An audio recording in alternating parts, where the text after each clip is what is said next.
In 2003, Syracuse Police Detective Nick Vassinelli was seriously injured while playing racquetball in the Public Safety Building gym. The city of Syracuse classified him as injured in the line of duty, and he was retired for medical reasons. The city was paying Vassinelli's medical bills, and in a lawsuit filed against the city, Vassinelli says they went along with all recommended care for the first few years, and then in 2009, started cutting services. It started out with massage therapy, they took that away. And then it was aquatherapy, they took that away. It ain't right. It just isn't right, but they just continue on doing it over and over and over again. Vassinelli and all Syracuse police officers do not have the same workers' compensation coverage that virtually all public and private employers in New York State are required to have. The city is self-insured under what is known as a 207C clause. The city is responsible for paying for all medical care when a police officer is injured on the job.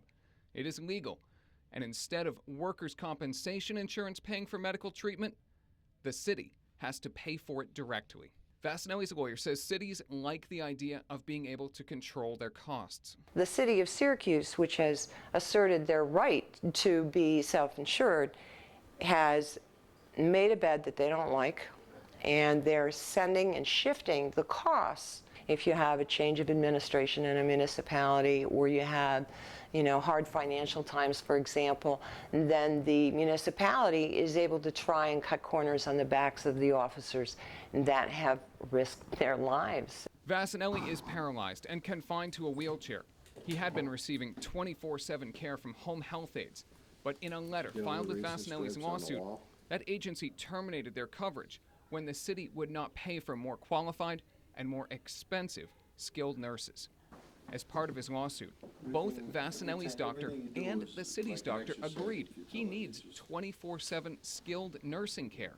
But since March, Vassinelli and his attorney have had to find nursing coverage on their own. On March 23rd of this year, a judge issued a temporary restraining order that required the city of Syracuse to, quote, provide 24-hour skilled nursing care at his home. In his lawsuit, Vassinelli and his attorney say since then there have been multiple 8-hour stretches where he has been without nursing care. They say since he cannot care for himself, he's had to go to the emergency room on some occasions. If it was me, I'd be falling over myself to comply with the court order.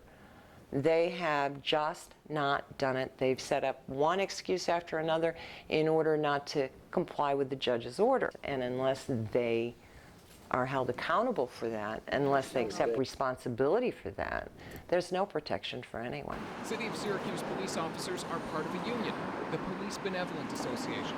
The city and the PBA negotiate contracts that specify benefits for the officers. The president of the PBA did not respond to 3 separate requests for an interview on this story. Vassinelli and his attorney are concerned the men and women on the front lines of law enforcement are unaware they don't have workers' compensation coverage. It makes no sense at all, and I don't understand why the PBA isn't behind this and getting after the city about it. It's unbelievable. I mean, I don't think most people realize that. I'm not sure that half the police department themselves realize that. A spokesperson for Syracuse Mayor Stephanie Miner said she could not comment on Nick Vassinelli's case. In a recorded deposition for his lawsuit, Miner was asked, quote, "Do you know whether or not the employees for the City of Syracuse Police Department are covered by workers' compensation?" Miner replied, quote, "I do not know."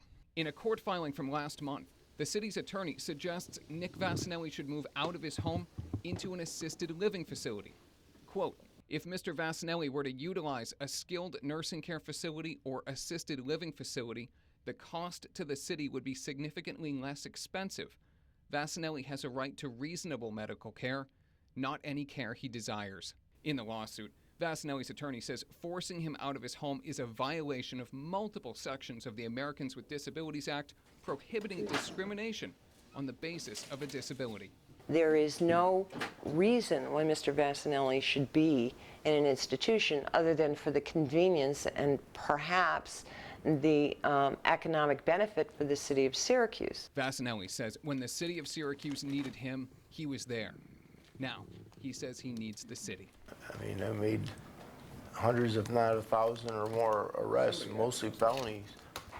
You know, I didn't sit on my hands. I was out there working. And for them to just pull the rug out from under me, I couldn't understand it. I still don't understand it. In March, a judge ordered the city of Syracuse to provide 24-hour skilled nursing care for Nick Vasinelli at his home. The city responded, saying it was unable to find such coverage. So for the time being, Nick Vasinelli and his attorney are scheduling nurses on their own. For now, reporting from downtown Syracuse, I'm Alex Dunbar.